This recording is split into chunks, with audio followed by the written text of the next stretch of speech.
Follow in the path of Jesus. Glory in the cross that has set us free. Follow in the path of Jesus. Know the way of light and peace. Lead us, Lord, from all that will harm us.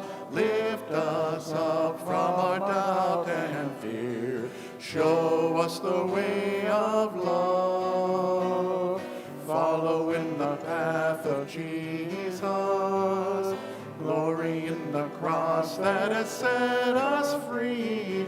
Follow in the path of Jesus. Know the way of light and peace.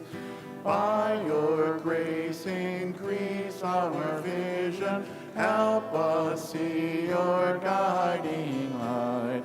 Show us the way of love. Follow in the path of Jesus. Glory in the cross of His glory. Follow in the path of Jesus. Know the way Jesus is our peace. Know the way of light and peace.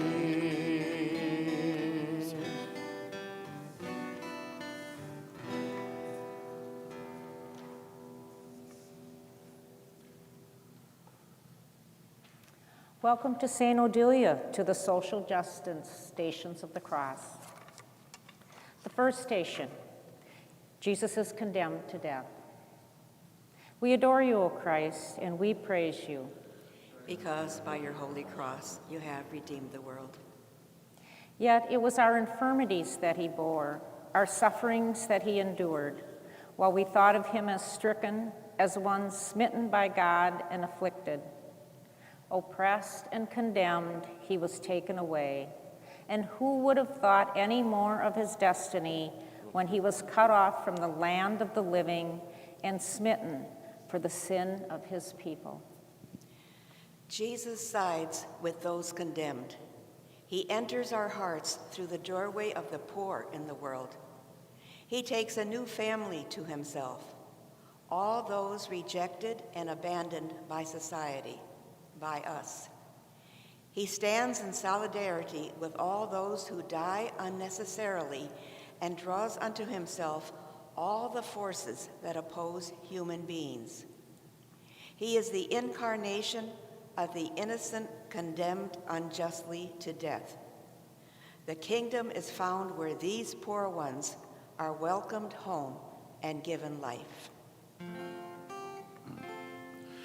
At the cross your station keeping, Mary stood in sorrow keeping, when her son was crucified.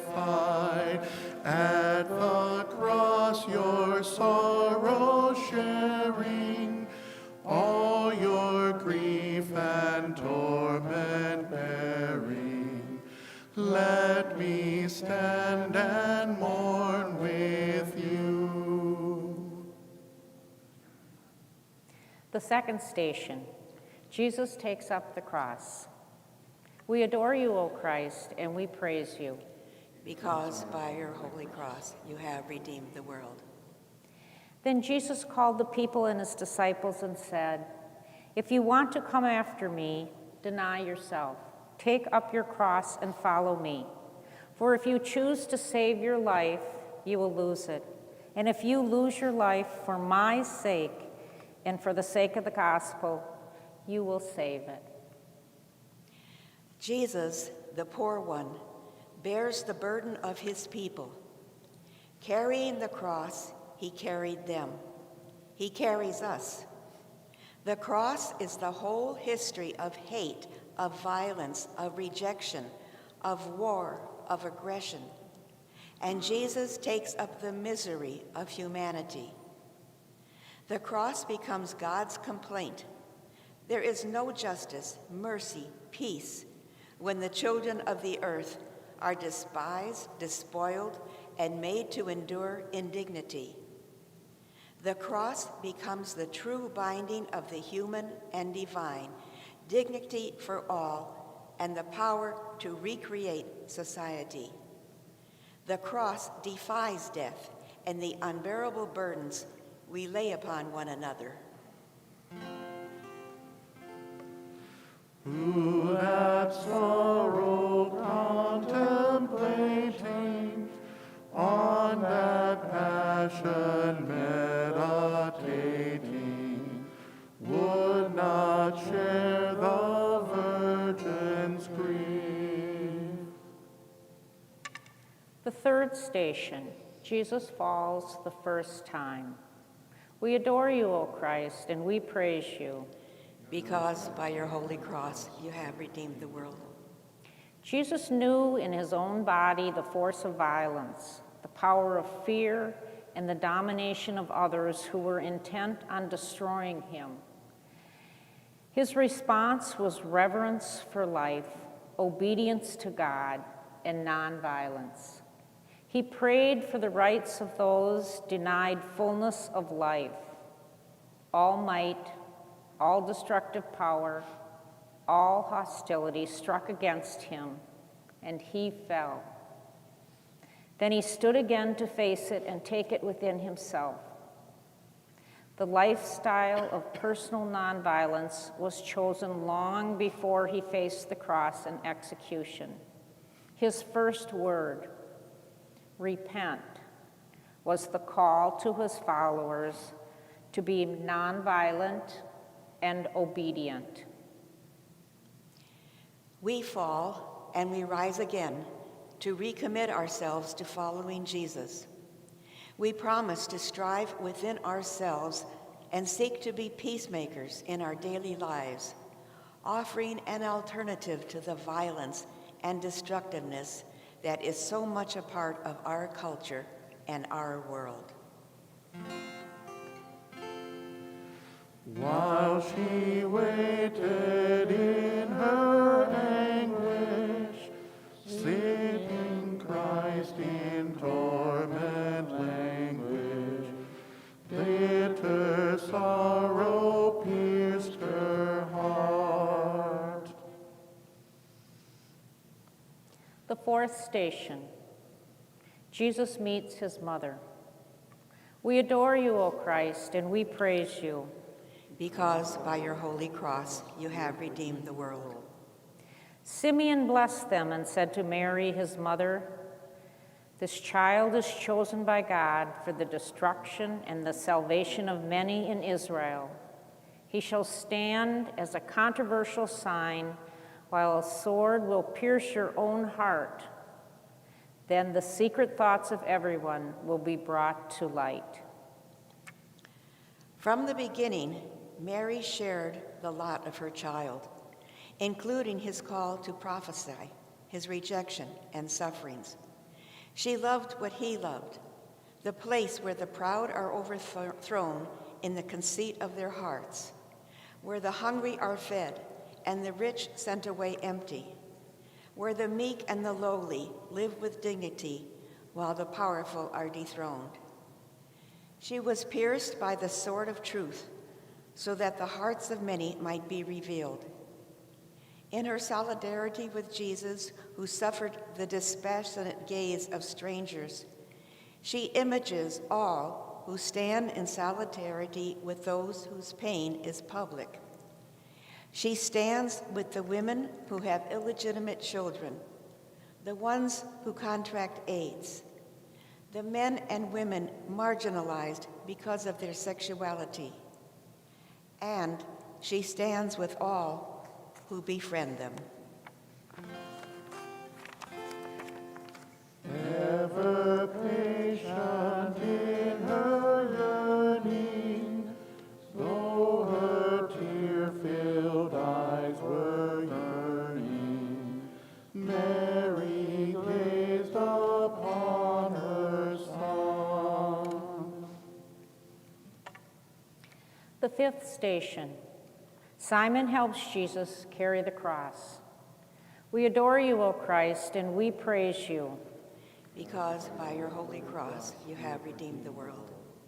When they led Jesus away, they seized Simon of Cyrene, who was coming in from the fields, and laid the cross on him to carry it behind Jesus. With Simon, we are pressed into service on behalf of others. Massive human need draws many Simons into shelters, soup kitchens, houses of spirituality, hospices, and places of sanctuary. Others are reluctant to associate with the poor, the victim, the outcast. Often we choose personal convenience over compassion, selfishness over self-sacrifice. We prefer to spend time, money, and resources on personal wants, while millions are without basic human needs. Too often, we seek the companionship of the comfortable rather than the friendship of the poor.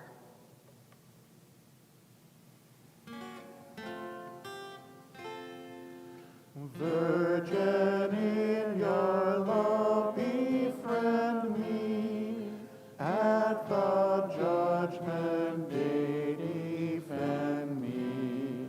Help me by your constant prayer.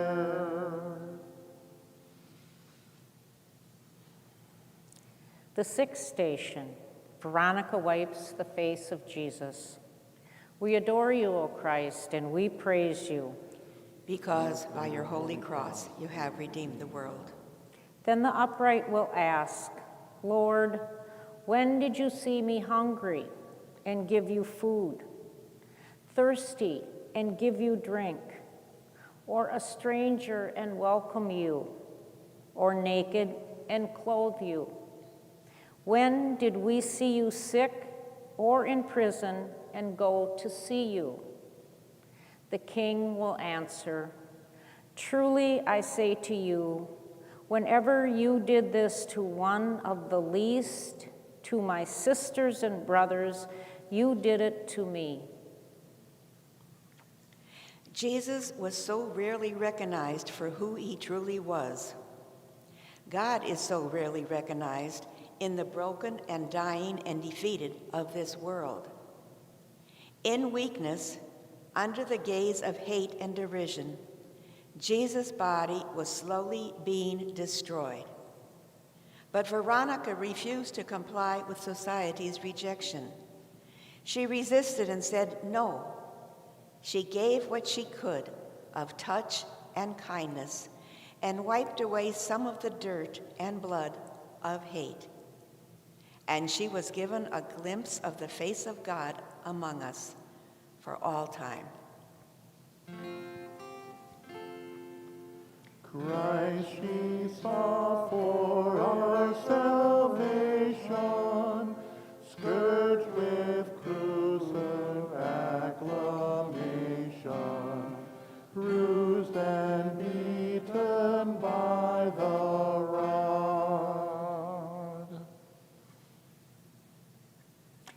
The seventh station, Jesus falls a second time. We adore you, O Christ, and we praise you. Because by your holy cross you have redeemed the world. Jesus is halfway through his journey to death, and even though he received encouragement, love, and support from a few followers, he fell again. He collapsed under the strain, the unbearable thought of what was still to come. He groaned and went down under the weight of the crowd's rejection, the mob's glee, the soldiers' harassment, the society's injustice, the system's rage, the religious people's indignation and callousness.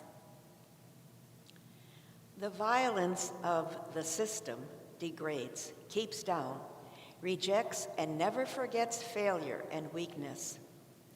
So many in our society fall again and again under the burden. We have names and categories for them: alcoholics, addicts, abusers. We do not see these people as individuals, but as problems. Too often, we refuse to admit the truth. The marginalized are victims of our educational, economic, and legal systems, scapegoats of racism, sexism, and intolerance. It's a miracle that the journey continues at all, and that anyone gets up again. Mary, font of love's devotion, let me share with true emotion all the sorrow you endured. The 8th station, the women of Jerusalem weep for Jesus. We adore you, O Christ, and we praise you. Because by your holy cross you have redeemed the world. A large crowd of people followed him. Among them were women beating their breasts and wailing for him. But Jesus turned to them and said, "Women of Jerusalem, do not weep for me. Weep rather for yourselves and for your children. For the days are coming when people will say, 'Happy are the women without children. Happy are those who have not given birth or nursed a child.'" Jerusalem, Jerusalem, you murder the prophets and stone those sent to you by God. How often would I have gathered your children, yet you refused. Now you will be left with an empty temple. I tell you that you will no longer see me until you say, "Blessed is the one who comes in the name of the Lord." Mother, may this prayer be granted, that Christ's love may be implanted in the depths of my poor soul. The 9th station, Jesus falls a 3rd time. We adore you, O Christ, and we praise you. Because by your holy cross you have redeemed the world. Jesus neared the end of the way. He was tired, afraid, and had little strength left. It is when we are vulnerable that we are most likely to fall. How difficult then to get up, to begin again, to believe. But do it we must. The sentence of execution, the system of domination, is designed to break the body and spirit of those who resist unjust structures by proclaiming freedom and hope. Jesus fell again, but he rose to face the torture of crucifixion and to confront his murderers with the power of a person in possession of self and of truth. The world resists the truth and seeks to silence those who stand up against injustice. Torture, illegal imprisonment, racism, apartheid, all beat down and whip the bodies and spirits of those who struggle for the good of the people.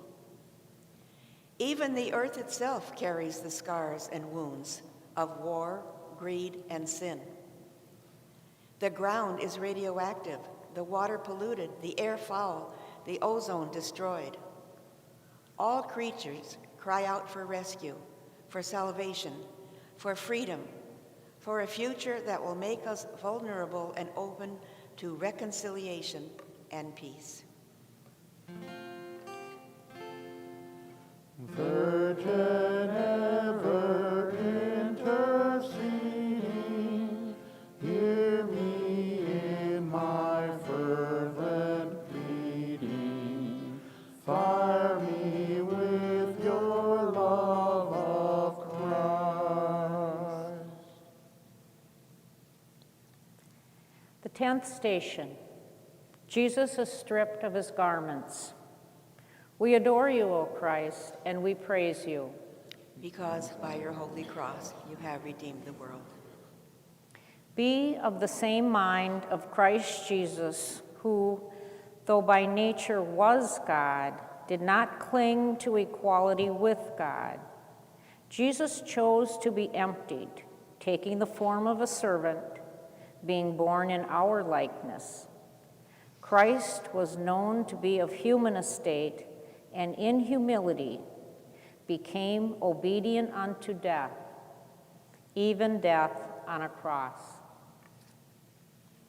God, we stand before you, naked in body and soul, in need of mercy and forgiveness. We call ourselves your children. We dare to call on you as mother, father. Once again, we commit ourselves to disarming our hearts, to laying aside all that provokes violence, causes division, and demeans humanity. May we be stripped of anything that does not reveal your care and providence and glory to the world. Fairest maid of all creation, Queen of hope and consolation, let me feel your grief sublime.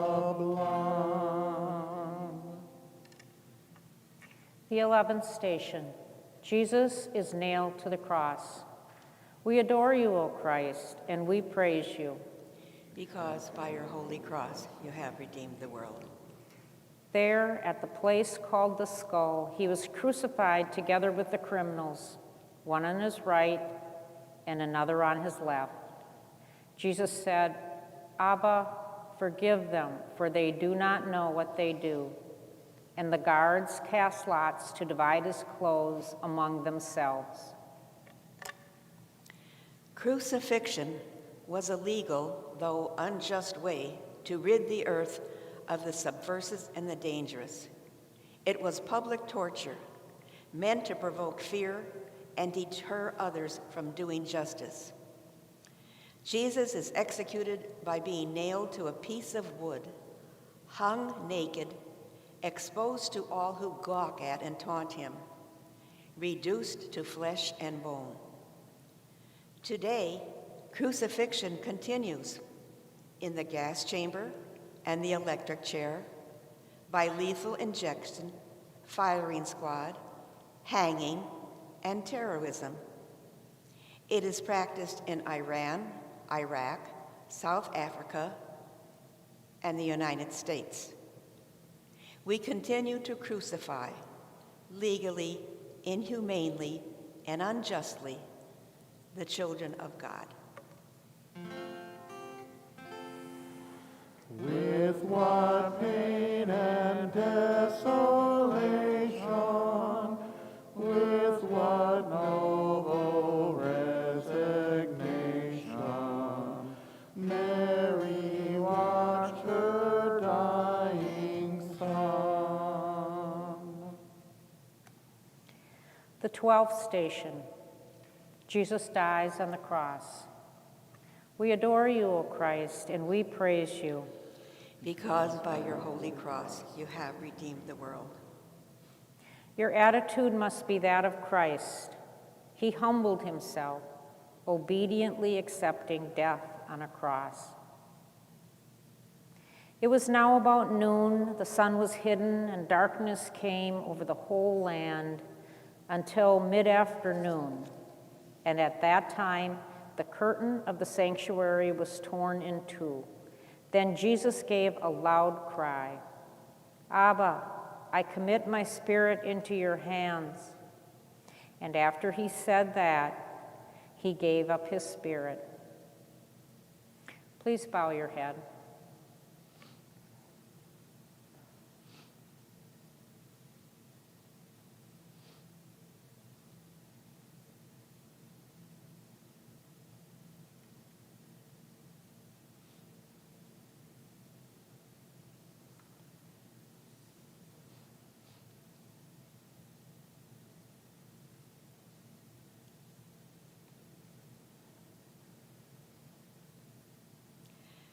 Jesus cries out in death. Jesus cries out with his life, his words, his work, his last breath. This cry is an act of faith, a cry of hope, and a cry of pain. This cry throws him into the arms of the merciful one. It is a cry of freedom, of resistance. It is the cry of resurrection, beginning. Death begins to move backwards, to loosen its hold on us. It is a summons to recreate the world and rally the poor. It is the cry that reminds us that it is in their justice that we have our peace and our life. That peace is now given to us in Jesus' death. Christ she saw with lifeblood failing, all her anguish unavailing, saw him breathe his very last. The 13th station. Jesus is taken down from the cross. We adore you, O Christ, and we praise you. Because by your holy cross you have redeemed the world.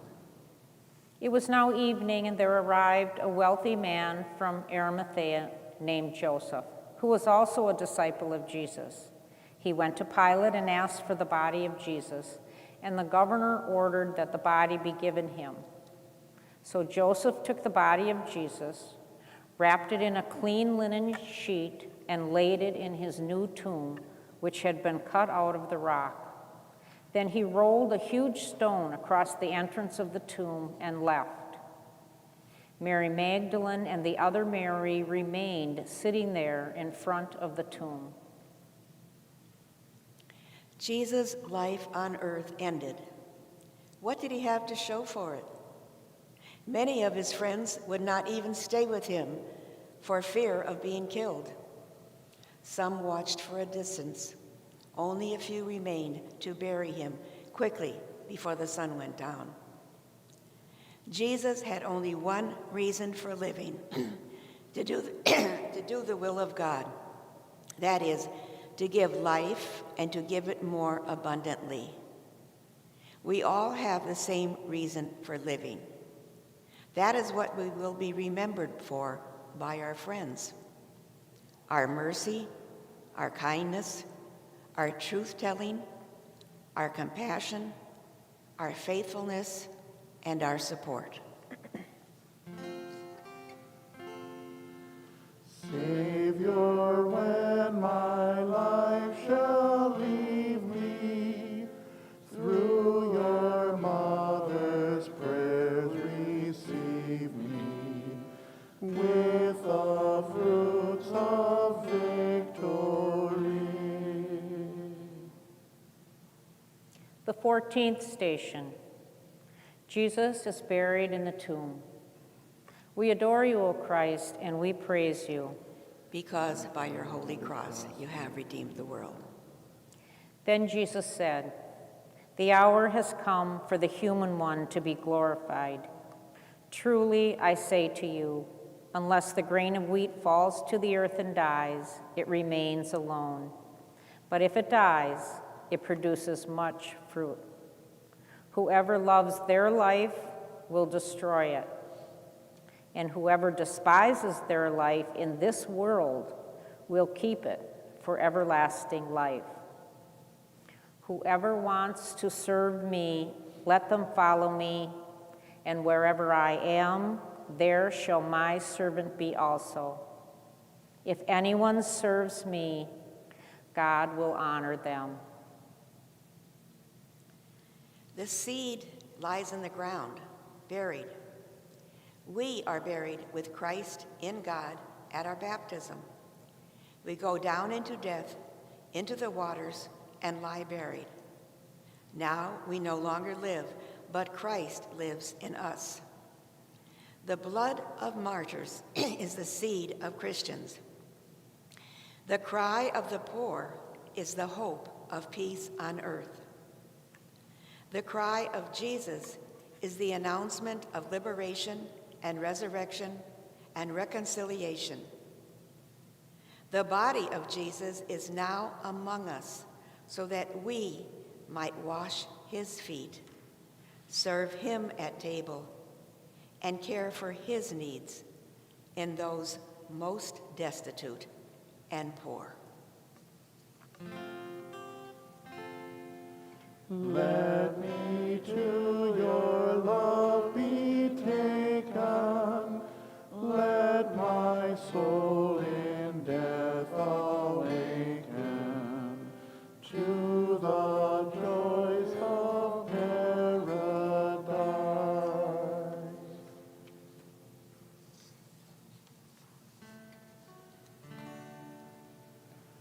Were you there when they crucified my Lord? Were you there when they crucified my Lord? Oh, sometimes it causes me to tremble, tremble, tremble. Were you there when they crucified my Lord? Were you there when they nailed him to the tree?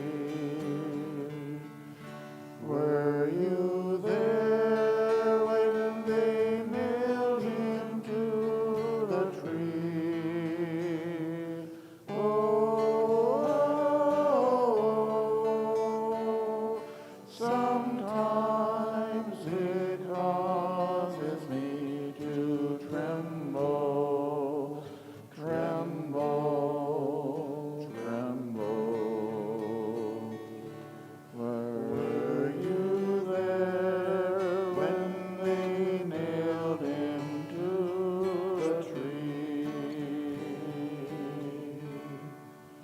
Were you there when they laid him in the tomb? Were you there when they laid him in the tomb? Oh,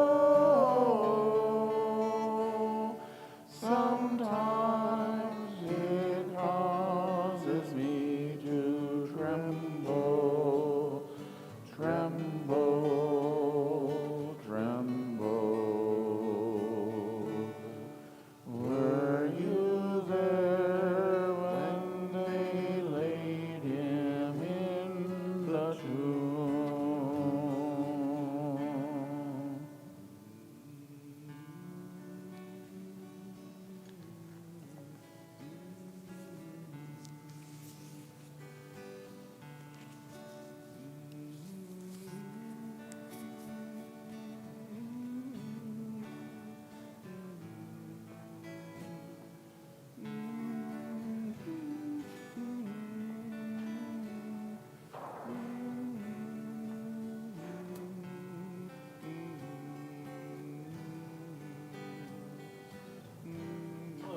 Hello there. What's your name? Georgie Somweber. Georgie what, please? Somweber, and Deacon Jim Somweber's wife. I see. So that version of the Stations of the Cross, what's the origin of that? I don't know for sure. Actually, the other lady that was reading